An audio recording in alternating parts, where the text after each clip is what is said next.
Buenas noches, televidentes amigos. El presidente Guillermo Lasso advirtió que su gobierno no cederá ante ninguna amenaza ni ultimátum de cualquier organización social o política que intente paralizar la recuperación del país. El mandatario llamó al diálogo sin condicionamientos. Así se pronunció durante una ceremonia militar en conmemoración de los 212 años del primer grito de la independencia. Paul Romero estuvo en la ceremonia efectuada en la Escuela Militar Eloy Alfaro. Este lunes el presidente Guillermo Lasso recibió el bastón de mando de las Fuerzas Armadas como comandante en jefe y máxima autoridad militar.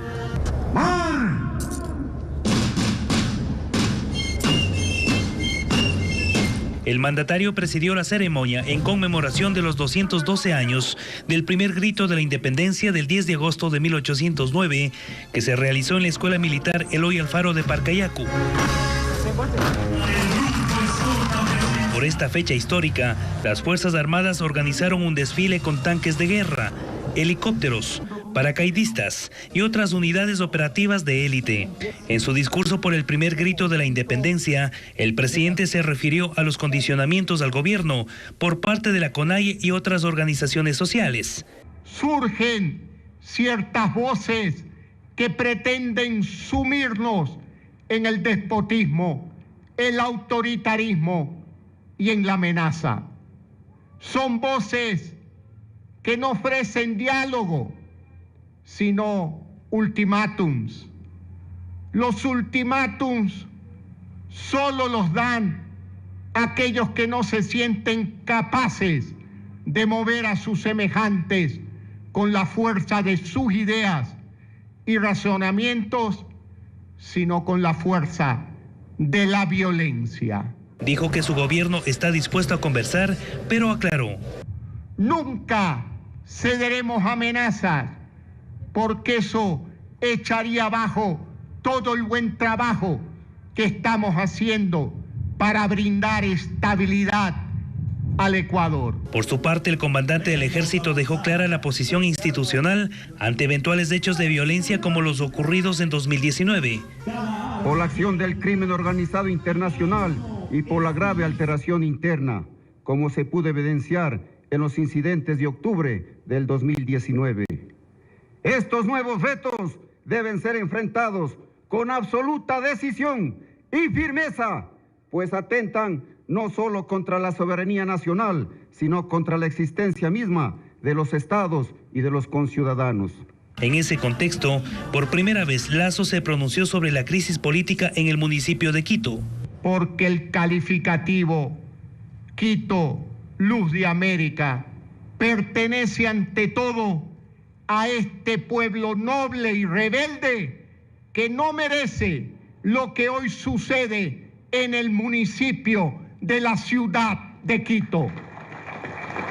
Y cuando llegue el momento, este gobierno que tanto se ha esmerado en devolver luz al Ecuador, defenderá también la luz que siempre brilló y que debe seguir brillando.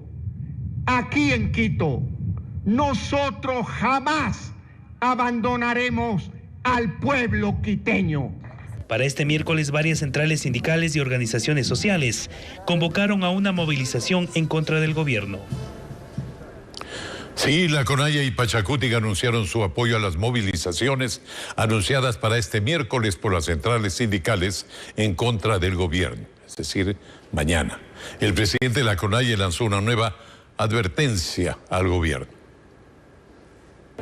Los dirigentes de la CONAIE y del movimiento Pachacutic aparecieron juntos para anunciar una campaña de fortalecimiento de sus organizaciones de base. El acuerdo político con el gobierno para alcanzar una mayoría legislativa originó diferencias internas que al parecer se superaron en rechazo a la política económica del régimen. Condicionado por el Fondo Monetario Internacional. Aquí el pueblo ecuatoriano no soportaría un levantamiento o una paralización, pero tampoco soporta una economía devastada como el que tenemos al día de hoy. Por esta razón anunciaron su apoyo a las centrales sindicales que convocaron a una movilización en contra del gobierno para este miércoles. Vamos a dar un acompañamiento el día de mañana y todas las convocatorias para restablecer el derecho soberano del pueblo que ahorita se encuentra encrucijada en una profunda crisis económica. Esa herramienta se llama la resistencia indígena.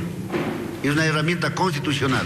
El titular de la CONAIE, quien la semana pasada dio plazo hasta este martes al presidente Lasso para que responda a sus planteamientos, especialmente respecto al subsidio del combustible, nuevamente lanzó advertencias. ¿Tomará la decisión el presidente de la República, Lasso, transitar por el camino del presidente Moreno o realmente escuchar al pueblo ecuatoriano?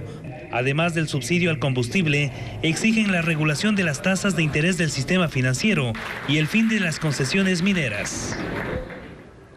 ¿Y qué pasa en el municipio de Quito? El concejal Fernando Morales agredió al alcalde de Quito en disputa, Jorge Yunda, durante una sesión del Consejo Metropolitano. La cita había sido convocada a propósito de la conmemoración del primer grito de la independencia. María Mercedes Granda con este hecho y las reacciones producidas. Recordar cómo se ofrendaron la vida para que nosotros podamos tener la libertad. Fue el concejal Fernando Morales quien arrojó un tomatodo con agua hacia el alcalde en disputa, Jorge Yunda, en plena sesión de conmemoración del primer grito de la independencia. Morales fue escoltado por la Guardia Municipal. A su salida se trató de justificar. He hecho lo que cualquier quiteño hubiera hecho. Su familia dirigiendo el municipio. Su familia feriándose los recursos. El agua es una muestra de pureza, de limpieza. El alcalde Yunda también reaccionó. Mi rechazo total a esos actos desdenables de violencia. ¿Cuál cree usted que fue la motivación? Seguramente la desesperación de querer mi puesto. Mientras que en el interior, varios concejales se manifestaron. Ciudad de Quito, ¿qué te han hecho? ¿Qué te hemos hecho, Quito? Perdonen porque se nos corta realmente la voz. Señores, aquí vemos que no hay ya gobernabilidad en este Consejo Metropolitano. ¿Cómo es posible que podamos volver a las prácticas de la vieja política? Estos actos de su presunta corrupción que hay deben ser aclarados por el bien de la ciudad. En realidad, aquí se mencionan mucho los intereses de los concejales. Yo quisiera saber a qué intereses se refieren, porque el único interés es por la ciudad. Esta mañana, Santiago Guarderas llegó hasta la Corte Constitucional para presentar una acción extraordinaria de protección que ponga fin al conflicto en el Cabildo quiteño. La disputa ocurre por la contradicción de dos sentencias, la de la Corte Provincial que dejó sin efecto la remoción de Yunda y la del Tribunal Contencioso Electoral que avaló la actuación del Consejo Metropolitano sobre la remoción, así como del ascenso de Santiago Guarderas a la alcaldía. Marchas a favor y en contra del alcalde Jorge Yunda marcaron la tarde de la capital. La acción policial evitó que las manifestaciones se encuentren en la calle y produzcan choques. Francisco Garcés siguió la jornada. La disputa por la alcaldía de Quito se trasladó a las calles de la capital con marchas a favor y en contra de Jorge Yunda. La principal de las movilizaciones fue en rechazo a Yunda. Empezó en el Parque El Arbolito. Desde ahí, con carteles y banderas en mano, cientos de quiteños caminaron por la avenida 6 de diciembre hasta la Corte Constitucional. Fueron empresarios, obreros, ciudadanos de cualquier barrio y de cualquier edad. Todos caminaron en dirección norte gritando consignas contra Yunda. ¡Fuera, Yunda, fuera! Ya la paciencia de los quiteños se está terminando. Y nosotros no vamos a aguantar un gobierno déspota, un gobierno corrupto, que es lo que tenemos en la ciudad. A mitad del recorrido llegaron varios concejales que minutos antes habían estado en la sesión convocada por Yunda. Al final de la marcha no pudieron acercarse a la Corte Constitucional, pues estuvo cercada y con un fuerte resguardo policial. Pero ese fue el escenario para que Santiago Guarderas pidiera un pronunciamiento del organismo y que los quiteños sigan presionando a Yunda. Esta es una representación de lo que el pueblo quiteño quiere, lo que el pueblo anhela: dignidad, transparencia, basta de corrupción. Pero Yunda también tuvo su marcha de respaldo. fue minutos antes y partió del mismo parque El Arbolito convocada por los transportistas. Que tampoco vamos a ir a la Corte Constitucional, lo que se trata es simplemente de que de una forma simbólica hagamos esta acción para pedir el respeto a la democracia, a la institucionalidad. Sin embargo, los convocantes pronto fueron rebasados por otros simpatizantes de Yunda. Que respeten si quieren la alcaldía, que vayan a elecciones, que respeten al pueblo. Si bien habían dicho que no iría, policía que logró desalojarlos minutos antes de que llegara la marcha de oposición a Yunda. El juez Luis Rojas dictó auto de llamamiento a juicio en contra del defensor del pueblo, Freddy Carrión, y ratificó la prisión preventiva. Seguirá en la cárcel 4 de Quito a la espera de su juzgamiento por posible delito sexual. Nos informa Jacqueline Rodas. La tarde de este martes, el juez de la Corte Nacional, Luis Rojas, dictó auto de llamamiento a juicio y ratificó la medida de prisión preventiva en contra del defensor del pueblo, Freddy Carrión, quien escuchó la decisión por videoconferencia desde la cárcel 4 de Quito. Así reaccionó su defensa, que pedía el sobreseimiento. Nosotros, por supuesto, expresamos nuestro profundo desacuerdo e indignación, porque lo que vemos es que continúa aquí un proceso de desconocer absolutamente todos los argumentos que ha presentado esta defensa y, al contrario, reconocer o dar crédito a todos los argumentos que ha presentado Fiscalía General del Estado. Freddy Carrión es acusado de presunto abuso sexual por los hechos ocurridos en la madrugada del 16 de mayo pasado, que se hicieron públicos por este video de seguridad. La mujer que comparece como víctima también solicitó el llamado a juicio para Carrión. Consideramos que existen suficientes elementos para esta presunción. El juez Daco así igual lo ha determinado. Por tanto, consideramos que existirá en juicio prueba suficiente para una condena. Ahora el caso pasará a un tribunal para su juzgamiento. Los nuevos jueces deberán fijar fecha para la audiencia en la que presentarán sus pruebas antes de la sentencia. Entre tanto, transcurre el tiempo y Freddy Carrión podría perder su cargo de defensor del pueblo por abandono del puesto o por el juicio político cuyo trámite inició hoy en la Comisión de Fiscalización. El excontralor Pablo Celi amplió su versión en el caso Las Torres. Ratificó su inocencia y desmintió a su familiar Raúl de la Torre, a quien trató de delincuente confeso y prontuariado, y aseguró que se tomó su nombre para fines criminales. También dijo que nunca autorizó a su hermano para gestiones de empresas en la Contraloría. Jacqueline Rodas con las declaraciones de Pablo Celi.